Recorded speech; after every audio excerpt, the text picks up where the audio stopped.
وَأَمَّا الَّذِينَ سُعِدُوا فَفِي الْجَنَّةِ خَالِدِينَ فِيهَا مَا دَامَتِ السَّمَاوَاتُ وَالْأَرْضُ إِلَّا مَا شَاءَ رَبُّكَ عَطَاءً غَيْرَ مَجْذُوذٍ.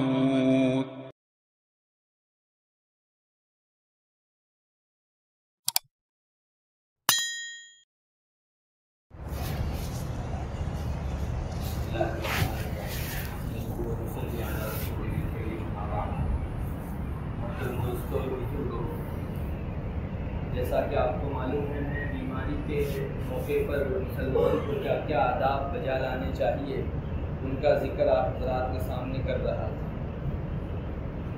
بیماری کے موقع سے ایک حضرت یہ بتایا گیا کہ انسان اللہ تعالیٰ کے حضور شکایت نہ کرے، اللہ تعالیٰ کی شکایت کسی کے سامنے نہ کرے۔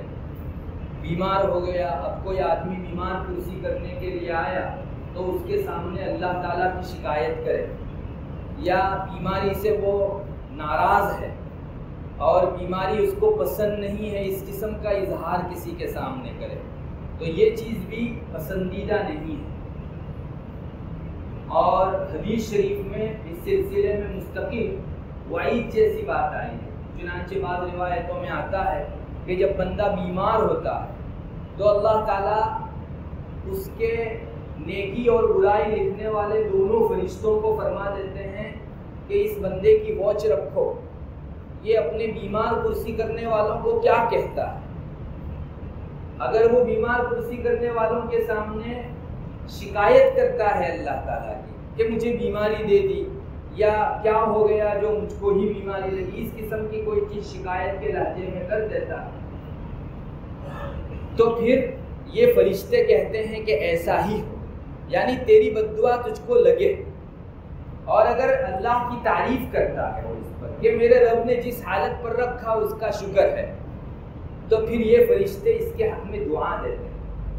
یہ حدیث شریف میں مستقل آیا ہے۔ تو بیمار آدمی اپنی بیماری کی حالت میں زبان سے شکایت نکالتا ہے یا اللہ کی تعریف کرتا ہے، اس پر خصوصی نظر رکھی جاتی ہے۔ اگر وہ اللہ کی تعریف کرتا ہے تو فرشتے اس کے حق میں دعا دیتے ہیں، اور اگر وہ اپنی بیمار کرسی کرنے والوں کے سامنے شکایت شروع کر دیتا ہے تو فرشتے کہتے ہیں کہ ایسا ہی ہونا چاہیے، یعنی تیرے لیے بیماری دائم رہے۔ گویا بددعا قسم کی ایک چیز ان کی طرف سے ہوتی ہے۔ یہی وہ چیز ہے جس سے ہمارے اسلاف بہت ڈرا کرتے ہیں کہ کہیں اللہ کی شکایت نہ ہو جائے۔ ہمارے یہاں یہ چیز بعض مرتبہ دیکھنے کو ملتی ہے کہ بعض بیمار کے پاس ہم لوگ جاتے ہیں تو وہ اس قسم کے الفاظ اور جملے نکالتا ہے جس سے بظاہر یہ معلوم ہوتا ہے کہ اس کو اللہ سے شکایت ہے کہ کیوں مجھ کو بیماری دی۔ اور یہ حالت بہت نازک ہوتی ہے بیماری کی۔ بعض مرتبہ انسان کراہنے کی وجہ سے، بیماری کی شدت کی وجہ سے اس قسم کی چیز کر ڈالتا ہے۔ اسی لیے ہمارے اسلاف بہت ڈرا کرتے تھے۔ چنانچہ بڑے بزرگوں میں سے حضرت فضیل ابن عیاض، اسی طرح حضرت وہیب، حضرت بشر، یہ بڑے بڑے کبار درجے کے بزرگان ہیں۔ ان کے متعلق کتابوں میں لکھا ہے کہ یہ جب بیمار ہوتے تھے تو دروازہ بند کر دیتے تھے، کسی بیمار کرسی کرنے والے کو آنے کا موقع ہی نہیں دیتے تھے، بس اسی ڈر کی وجہ سے کہ کہیں کوئی آ گیا اور اس نے خیریت معلوم کی اور میری زبان سے میرے رب کے خلاف کوئی جملہ نکل گیا یا جس میں شکایت ٹپکتی ہو، اس قسم کی کوئی چیز نکل گئی تو میرے لیے بہت مشکل ہے۔ تو یہ حضرات دروازہ بند کر دیا کرتے تھے۔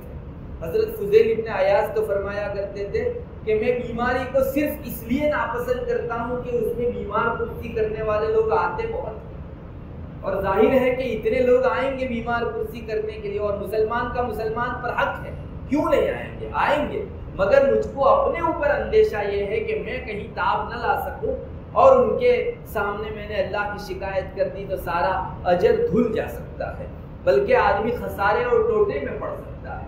تو حضرت فضیل یہی فرماتے تھے کہ بیماری محض اس وجہ سے مجھ کو ناپسند ہے کہ بیمار کرسی کرنے والے آئیں اور میری زبان سے کوئی دوسرا جملہ نکل جائے، ورنہ صحت اللہ کی نعمت ہے تو بیماری بھی اللہ کی نعمت ہے۔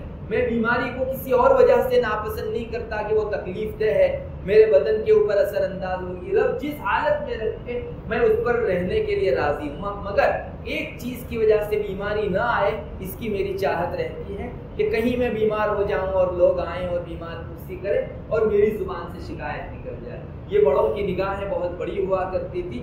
کتابوں میں لکھا ہے کہ بیماری آنے کے اوپر کسی کے سامنے اللہ کی شکایت کرنا حرام، بڑے درجے کا گناہ ہے، کبیرہ ہے۔ اس لیے یہ موقع بھی بہت نازک ہے، اور ہم کو ایک ادب یہ بھی ملحوظ رکھنا چاہیے کہ بیمار پرسی کرنے والے آئیں تو بے تحاشا ہم شروع نہ کر دیں۔ آپ اپنی ساری تکلیفوں اور بیماریوں کی شکایت اللہ کے حضور کیجیے۔ سب سے بڑی بات یہ ہے کہ اللہ کو کہیے کہ اللہ میں بیمار ہوں، تو ہی شفا دینے والا ہے۔ کسی اور کے سامنے کرنا ایک فریاد ہے گویا اللہ تعالیٰ کی، جو نہیں ہونی چاہیے۔ اور حضرت یعقوب علیہ نبینا علیہ السلام کا واقعہ آپ کے سامنے ہے، بہت مشہور واقعہ ہے۔ ان کے بیٹے جو تھے وہ حضرت یوسف علیہ السلام کو، دونوں کی مائیں الگ الگ تھی، تو حضرت یوسف علیہ السلام کو دوسرے بیٹے ان کے والد کو پٹا پھسلا کر لے گئے کہ ہم لوگ ان کو کھیلنے کے لیے لے جا رہے ہیں، آپ دور ہی نہیں کرتے، یوسف سے اتنی محبت کرتے ہیں۔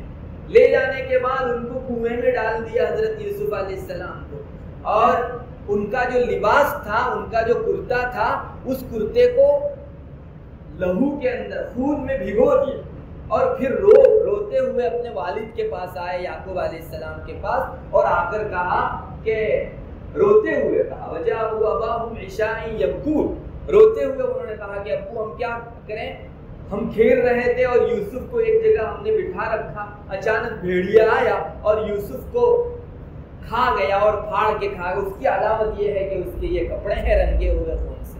حضرت یعقوب علیہ السلام تو بہت بڑے نبی تھے، بہت بڑی فراست رکھنے والے تھے، فوراً سمجھ گئے کہ یہ ان کا مکر ہے، اس لیے کہ بھیڑیا اتنا ہوشیار کہ کپڑا پھاڑے بغیر صرف جو ہے خون آلود کر دے، وہ کپڑا پھٹا نہیں تھا، تو بس اس کو صرف خون آلود کر کے لے آئے تھے۔ تو اس موقع کے اوپر قرآن کریم نے حضرت یعقوب علیہ السلام کے جملے نقل کیے ہیں، اور حضرت یعقوب نے جو فرمایا تھا وَجَاءُوا عَلَىٰ قَمِيصِهِ بِدَمٍ كَذِبٍ قَالَ بَلْ سَوَّلَتْ لَكُمْ أَنفُسُكُمْ أَمْرًا فَصَبْرٌ جَمِيلٌ، اب تو مجھے اچھا اور بھلا اور صبر جمیل ہی کرنا ہوگا۔ مفسرین لکھتے ہیں کہ صبر جمیل کا کیا مطلب ہے، ایک تو صبر کرنا وہ تو سب کو معلوم ہے، لیکن صبر جمیل اچھا اور بہترین صبر کیا ہے؟ علماء مفسرین اس کی تفسیر میں یہی لکھتے ہیں، یعنی ایسا صبر جس میں اللہ کے خلاف کوئی شکایت نہ ہو، اس کو صبر جمیل کہا جاتا ہے۔ صبر اچھی چیز ہے، لیکن صبر جمیل یہ اس سے زیادہ اچھی چیز ہے، اور انسان کو وہی اپنانا چاہیے۔ اور حضرت یعقوب علیہ السلام نے زبان سے کہا یہی تھا کہ میں اچھا صبر کروں گا، چنانچہ انہی کے بارے میں واقعہ آتا ہے کہ آپ کو یہ بھی معلوم ہے کہ حضرت یعقوب علیہ السلام پھر حضرت یوسف کے فراق میں اتنا روئے کہ ان کی آنکھیں چلی گئی، پوری آنکھ سفید ہو گئی تھی، یہ کالا پن چلا گیا تھا جس سے آدمی دیکھتا ہے۔ تو ایک مرتبہ چند لوگ آئے اور انہوں نے حضرت یعقوب علیہ السلام کو پوچھا کہ آپ کی بینائی چلی گئی، روشنی چلی گئی، کیا ہوا؟ تو ان کی زبان سے اتنا نکل گیا کہ زمانے کی کڑواہٹ نے میری آنکھوں کو نابینا کر دیا، اور بہت پیدر پہ غم میرے اوپر آئے جس کی وجہ سے میری آنکھ جو ہے وہ نابینا ہو گئی۔ بس اتنا کہنا تھا کہ اللہ تعالیٰ کی طرف سے وحی آئی۔ بڑے لوگوں کی پکڑ بھی بڑی ہوا کرتی ہے، انہوں نے کہا تو تھا کہ مجھے بے شکایت صبر کرنا ہے، اور اس موقع پر یہ جملہ نکل گیا، اللہ کی طرف سے فوراً وحی آئی کہ تم نے میرے بندوں کے سامنے میری شکایت کرنے کی فرصت پائی۔ حضرت یعقوب کو ڈانٹ پڑی کہ میرے بندوں کے سامنے میری شکایت، یہ میں نے بھیجی ہوئی مصیبت تھی، تو تم کو اس کا اظہار کرنے کی فرصت کیسے ملی؟ انہوں نے فوراً اللہ تعالیٰ کے حضور توبہ اور استغفار کیا۔ بہرحال یہ بیماری آنے، مصیبت آنے کے موقع کے اوپر انسان کو اللہ ہی کے حضور شکایت کرنی چاہیے کہ اللہ، خود ان کا جملہ مشہور ہے قرآن میں انما اشکو بثی وحزنی الی اللہ۔ یعقوب علیہ السلام پھر بعد میں فرماتے تھے کہ بھائی میں تو کسی کو شکایت نہیں کرتا، میرے جو ہم غم ہے وہ سب میرے اللہ کو سناتا ہوں، کسی اور کو میں نہیں سناتا۔ تو بہرحال یہ چیز اپنانے جیسی ہے، اور بڑے جیسے مجاہد رحمۃ اللہ علیہ وغیرہ مفسرین ہیں، وہ فرماتے ہیں کہ بیماری کے موقع پر انسان جو کراہتا ہے اور اوہ کرتا ہے، بیماری پر جو آواز نکلتی ہے وہ بھی لکھی جاتی ہے، اور کہیں غضب میں، سخت میں، غصے کے اندر اگر وہ کراہ نکل رہی ہے تو وہ شکایت ہی شمار کی جاتی ہے، اور اللہ تعالیٰ کے یہاں وہ لکھی جاتی ہے۔ بڑے آداب ہیں بیماری کے بھی. کہاں بزرگوں نے اپنی کتابوں کے اندر نہ صرف یہ کہ لکھا، اپنی زندگیوں میں انہوں نے اپنایا بھی. ہمیں چاہیے کہ ہم کم سے کم عمل کی کوشش تو کریں کہ لوگوں کے سامنے کبھی بیماری کے موقع سے اللہ کی شکایت کا لہجہ ٹپ کے ایسی کبھی جو ہے فریاد نہیں کریں گے، اپنی زبان سے اس کا اظہار نہیں کریں گے.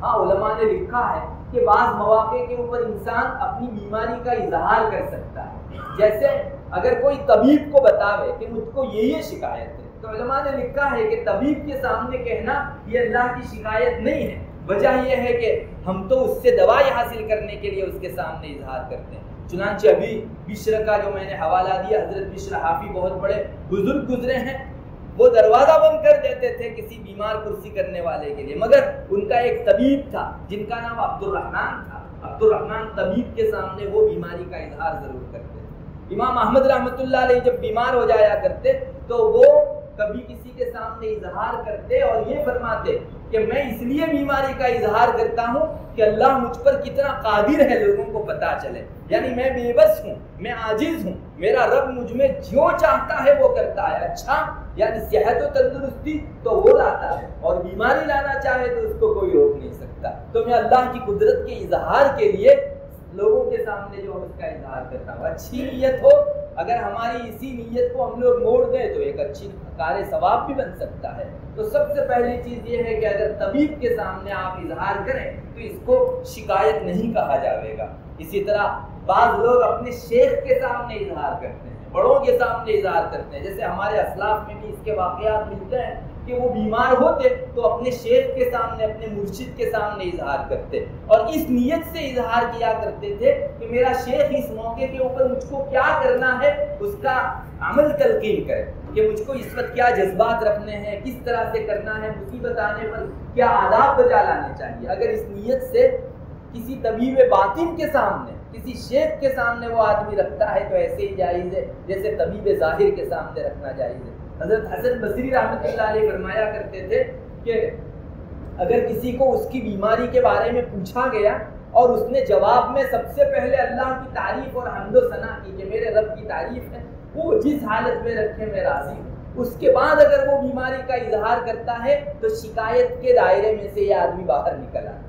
یہ اتنا بڑا ادب ہے کہ میں اور آپ اس کو سمجھ بھی پانے والے نہیں. یہ تو اللہ والوں کے ذہن میں بات آتی ہے کہ اگر آپ کو کسی کے سامنے اپنے بیمار ہونے کا اظہار کرنا ہو تو پہلے اللہ کی حمد و ثنا بیان کرو اور اس کے بعد پھر جو ہے بیماری کا اظہار کرو. یہ آدمی شکایت کرنے والوں کے اندر نہیں لکھا جائے گا بلکہ شکایت سے باہر رہنے والے لوگوں کے درمیان میں لکھا جائے گا. اسی طرح اور مواقع بھی شمار کروائے گئے ہیں جس کے اندر انسان اپنی بیماری کا اظہار اوروں کے سامنے کر سکتا ہے، مگر بات وہی ہے کہ شکایت کا لہجہ نہ آ جائے. اپنے آپ کو عاجز مانتے ہوئے، درماندہ اور بالکل ہی گرا ہوا مانتے ہوئے، دل میں یہ خیال رکھتے ہوئے کسی کے سامنے اظہار کرے تو اس کی گنجائش ہے. اللہ تعالیٰ بڑا قادر ہے، وہ میرے اندر جیسا چاہے تصرف کر سکتا ہے اور مجھ سا کوئی عاجز نہیں ہے کہ میں اللہ جس طرح سے مجھ کو جس حالت میں رکھے اس پر رہنے پر مجبور ہوں اور مجبور ہوں. میرے رب کا میرے اندر چلتا ہے، میرا اپنا ذاتی نہیں چلتا.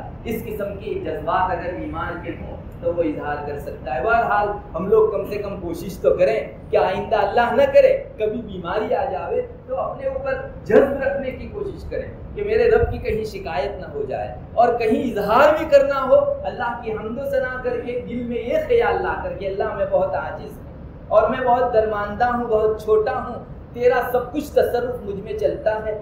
میں سامنے والے کو کہہ رہا ہوں تاکہ تیری قدرت کا اظہار ہو کہ تو مجھ پر کتنا قادر مطلق ہے. اللہ کرے ان سب آداب کو ہم لوگ ملحوظ رکھنے والے بنے.